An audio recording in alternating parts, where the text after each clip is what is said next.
Assalamualaikum warahmatullahi wabarakatuh.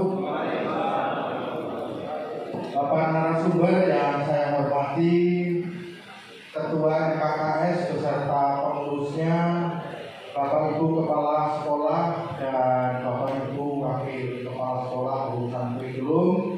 Pertama, marilah kita panjatkan puji syukur kehadirat Tuhan Yang Maha Kuasa yang telah menerima taufik dan hidayahnya pada kita sekalian, sehingga pada sore hari ini kita bisa bertemu di ruangan ini dalam rangka persiapan untuk implementasi kurikulum Merdeka.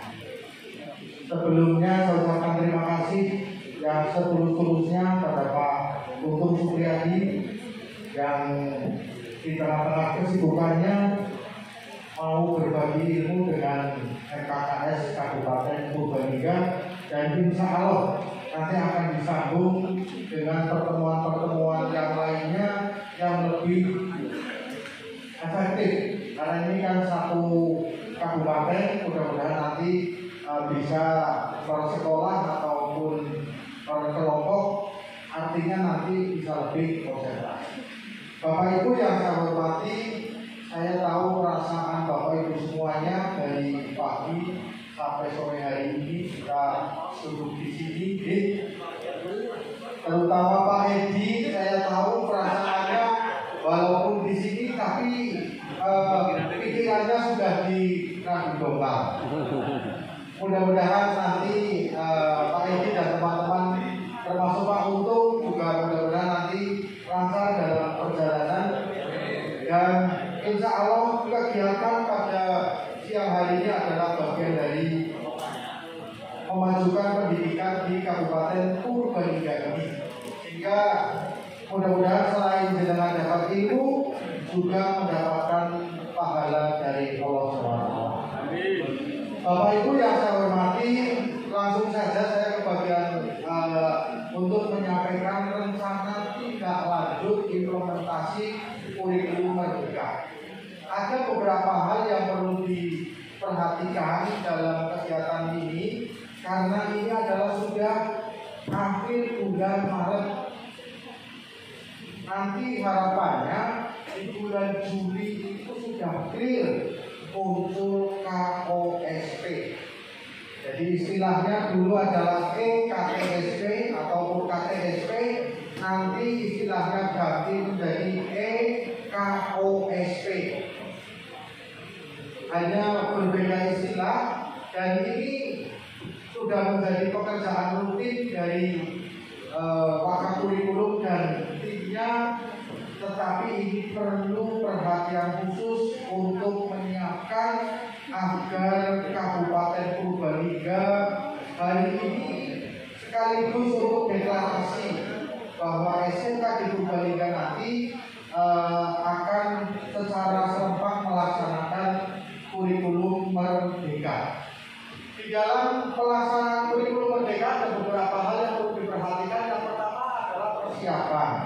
Saya yakin dari masing-masing sekolah, terutama adalah kepala sekolah dan Wakakurikulum, sudah mempersiapkan, sudah mempelajari regulasi-regulasi yang terkait dengan kurikulum Merdeka, baik melalui pelatihan, melalui webinar, ataupun menyaksikan di YouTube yang kaitannya dengan kurikulum Merdeka ini, sehingga harapannya nanti seluruh warga sekolah itu paham tentang kurikulum Merdeka.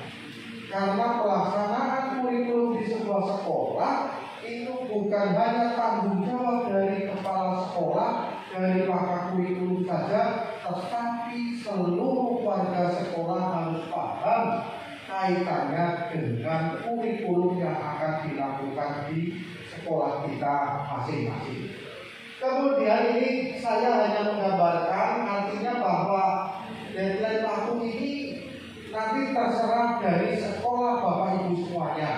Untuk persiapan bulan Maret, April insya Allah bisa clear, karena ketika saya berkunjung ke beberapa sekolah, kemudian diskusi dengan guru, diskusi dengan kepala sekolah, sebagian itu sudah memahami.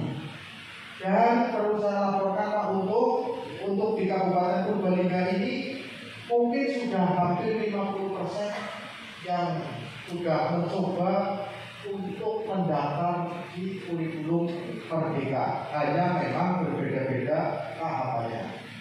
Kemudian untuk yang kedua adalah koordinasi. Setelah persiapan, koordinasi dari seluruh warga sekolah, koordinasi kepada seluruh guru yang ada, baik dari normatif, akademik, dan produktif, termasuk tenaga tata usaha, agar tahu persis tentang kurikulum Merdeka ini. Artinya bahwa nanti di dalam sebuah sekolah itu menentukan sebuah keputusan adalah hasil dari kesepakatan seluruh warga sekolah. Karena apabila kegiatan yang dilakukan di sekolah itu merupakan kesepakatan, maka akan menunjang keberhasilan dari program di sebuah sekolah. Ini adalah yang bertanggung jawab masih kepala sekolah, kepala sekolah untuk melakukan koordinasi, kemudian menyiapkan beberapa hal, dan termasuk nanti untuk mengambil keputusan di dalam koordinasi itu. Ada 3 keputusan, ada 3 hal yang perlu diperhatikan. Yang pertama adalah tentang di kurikulum 2013. Kalau di tahapan pertama berarti tidak perlu adanya kegiatan seperti ini karena masih tetap di kurikulum 2013. Kemudian yang kedua kurikulum darurat, dan yang perlu diperhatikan adalah di tahapan ketiga untuk pelaksanaan kurikulum Merdeka. Ini juga masih tanggung jawab dari kepada kepala sekolah. Kemudian targetnya di bulan April harapannya sudah ada keputusan dari masing-masing sekolah. Kemudian untuk tahapan yang ketiga adalah memilih tahapan. Artinya bahwa di sekolah itu ketika koordinasi Bapak Ibu Kepala Sekolah dan Wakil Kepala Sekolah sudah bisa mengambil keputusan berdasarkan musyawarah. Apakah di tahun pertama persiapan langsung pelaksanaan kurikulum Merdeka, atau pilihan yang kedua, tahun pertama baru persiapan, kemudian tahun kedua baru pelaksanaan kurikulum Merdeka, tergantung dari kesiapan masing-masing sekolah. Jangan sampai kita memilih sebuah kurikulum tapi karena gengsi sekolah itu melaksanakan ini, sekolah ini melaksanakan ini, maka kita ikut tetapi belum ada analisis yang jelas. Ini juga masih tanggung jawab daripada kepala sekolah. Kemudian yang tahapan yang keempat adalah kita setelah adanya koordinasi kemudian mempelajari regulasi yang ada, sekolah sudah bisa menentukan tingkat kompleksitas yang ada di masing-masing sekolah. Ada 3 tingkatan, yang pertama sederhana, yang kedua dasar, yang ketiga sedang. Mungkin ini juga termasuk tadi yang disampaikan oleh Pak Untung kaitannya dengan pilihan 1, pilihan 2, dan pilihan ketiga. Itu tergantung dari kesepakatan seluruh warga sekolah. Ketika kita sudah memilih tingkat kompleksitas itu, maka langkah berikutnya kita mengisi angket tadi yang baru disampaikan oleh Pak Untung. Nah, ketika kita sudah mengisi angket sesuai dengan kondisi real di sekolah, baru nanti kita akan muncul di tahapan berapa. Nah, harapannya dari pengisian angket ini adalah diisi sesuai dengan kondisi real di yang pertama, kedua, ketiga tanggung jawab dari kepala sekolah. Kemudian yang kelima untuk angket itu sudah menjadi tanggung jawab dari pakar kurikulum. Tetapi juga harus selalu koordinasi dengan kepala sekolah sebagai pemangku kepentingan di sekolah.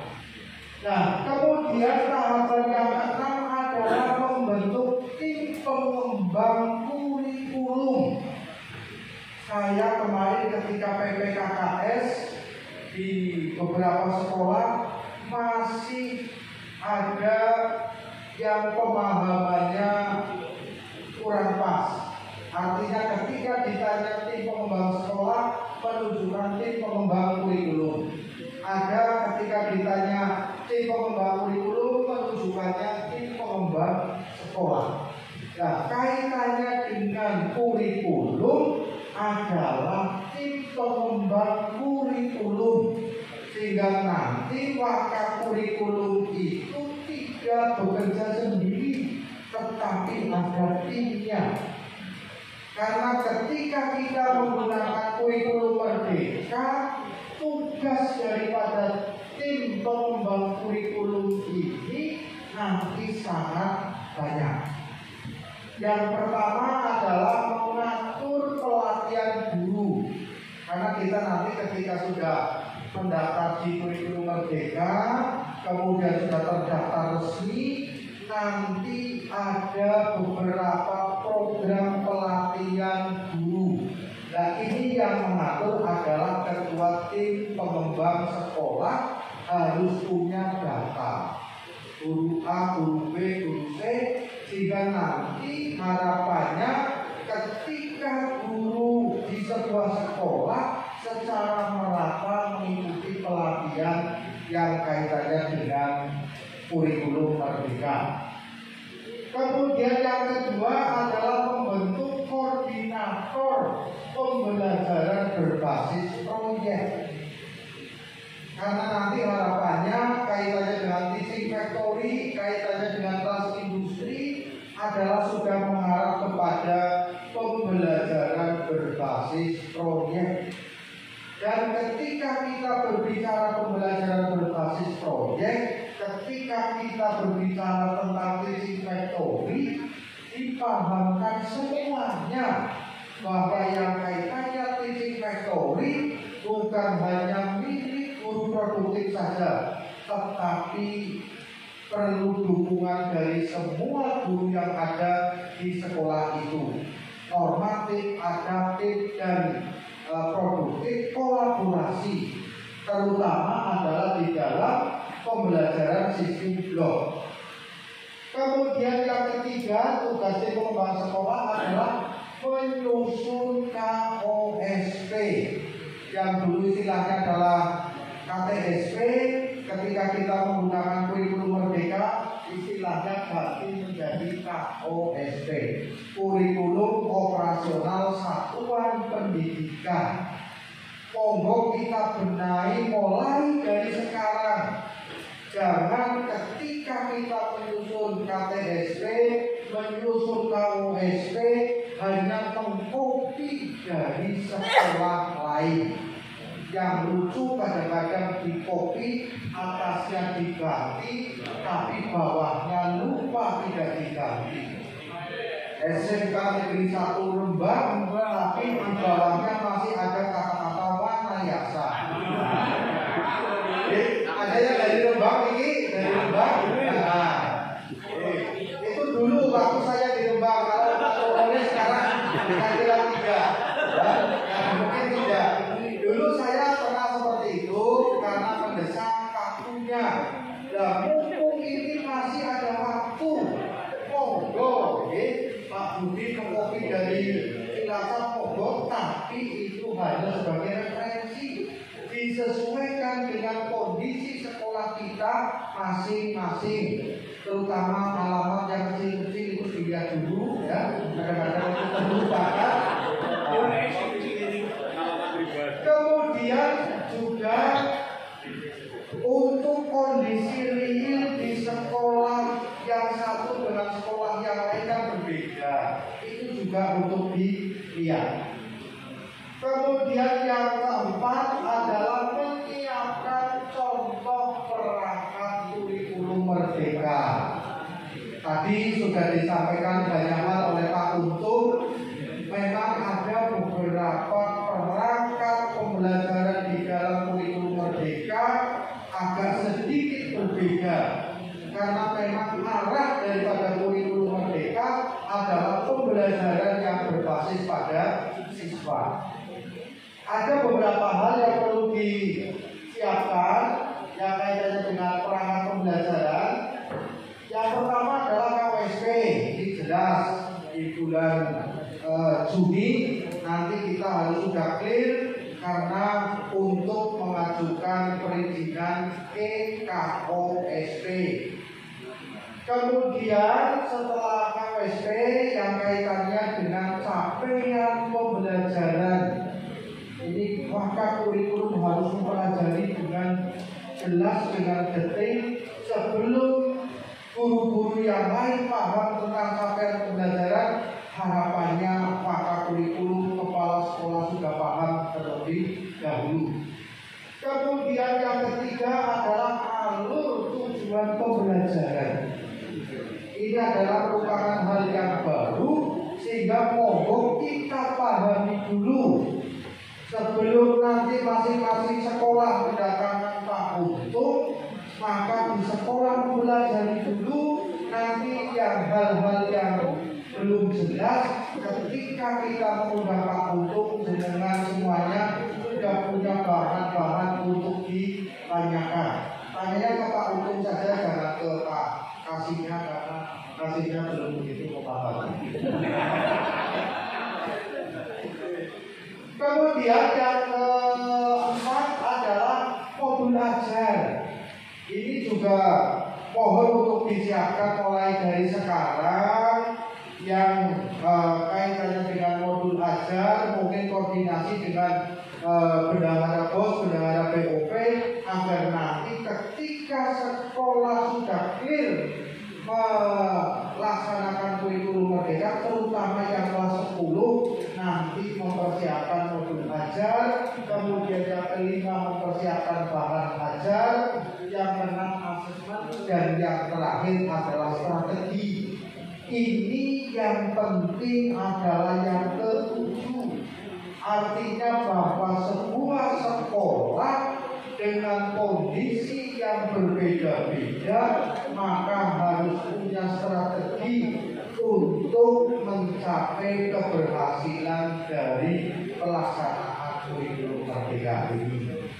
Dan yang terakhir, Bapak Ibu yang saya hormati, apakah tadi sudah ditanyakan ke Pak Untung atau belum? Karena kita sebentar lagi adalah PPDB.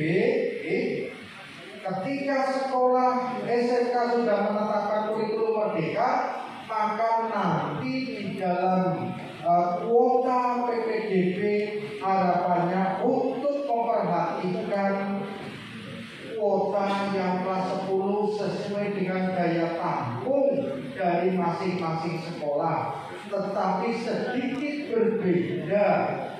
Kalau di yang kemarin kan kita sudah langsung menuju kepada kompetensi keahlian RPL, TKC, dan lain-lain. Tetapi nanti di kurikulum merdeka ini kita hanya menuju kepada program keahlian dulu.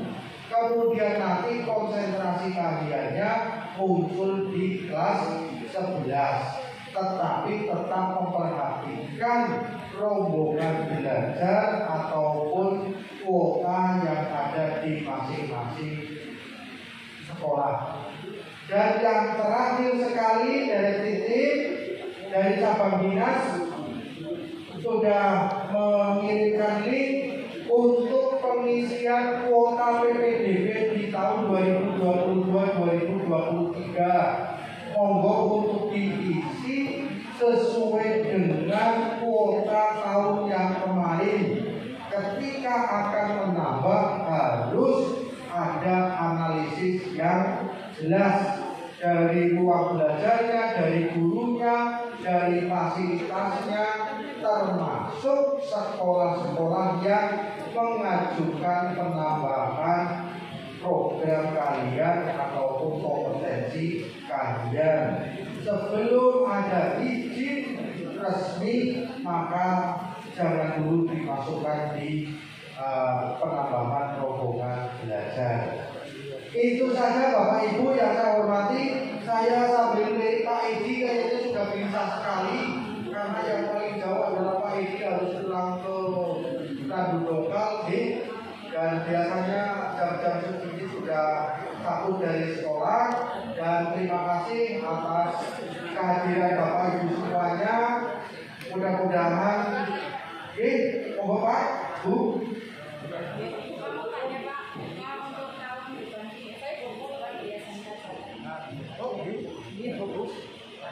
Mumpung ada Pak Untung. Assalamualaikum warahmatullahi wabarakatuh. Saya Ibu Cikalifah dari SMK Jateng. Mau menanyakan, untuk mulai tahun ajaran ini kita kan menggunakan kurikulum merdeka, Pak. Nah, terus kemudian pada tahun sebelumnya kita kan mengupload dokumen KTSP, Pak. Nah, apakah tahun ini nanti kita mengupload dua dokumen, karena kita di kelas 11 dan 12 kan menggunakan di KTSP. Atau belum, Pak? Assalamualaikum warahmatullahi wabarakatuh. Jadi mungkin ini sejarahnya hampir sama ketika perubahan dari kurikulum 2006 ke kurikulum 2013. Jadi memang ada dua kurikulum yang diberlakukan di sebuah sekolah, maka nanti juga kedua-duanya diupload. Untuk yang kurikulum 2013 berlaku kelas 11 dan kelas 12. Untuk yang KWSP-nya berlaku yang kelas 10. Maka nanti 2 tahun ke depan harapannya, karena memang program dari pemerintah, di tahun 2024 harapannya semua SMK sudah semuanya menggunakan kurikulum merdeka. Jadi tim pengembang kurikulum nanti tetap menyiapkan 2 kurikulum, baik 2013 maupun kurikulum merdeka. Dan informasi untuk yang pengumuman SMKPK tahap 1 sudah muncul, tapi rupa-rupanya Purbalingga belum ada yang muncul. Mudah-mudahan nanti di tahap kedua, mudah-mudahan di tahap kedua nanti banyak yang muncul, bahkan semuanya bisa muncul, sehingga nanti sinkron dengan pelaksanaan kurikulum merdeka. Kemudian yang selanjutnya Bapak Ibu yang saya hormati, nanti ketika ada hal-hal yang perlu ditanyakan, di WA-kan saja. Ini cukup karena Ibu dari SMK Jawa Tengah paling jauh, karena dari Jawa Tengah, maka kebanyakan untuk yang dari Jawa Tengah. Untuk yang lainnya nanti WA saja, WA saja ke saya. Insya Allah saya siap 24 jam untuk menjawab WA Bapak Ibu semuanya ketika saya tahu. Kalau nanti saya bingung, saya WA ke Pak Untung. Pak Untung nanti jawabannya saya berikan ke panjenengan semua. Matur nuwun atas perhatiannya, dan mohon maaf apabila ada hal-hal yang kurang berkenan, ada tutur kata saya yang kurang sopan, terutama pada Pak Untung. Ini karena Pak Untung kan orang daerah Magelang ke sana kan halus, ya. Tapi kalau orang Banyumas itu kan apa? Nah, tapi biasanya orang Banyumas seperti ini istilahnya apa adanya. Jadi apa yang dilihat oleh Pak Untung di sini, semangat, memang betul-betul semangat, bukan hanya lahirnya saja, tapi batinnya juga semangat. Terima kasih atas perhatiannya. Saya akhiri, assalamualaikum warahmatullahi wabarakatuh.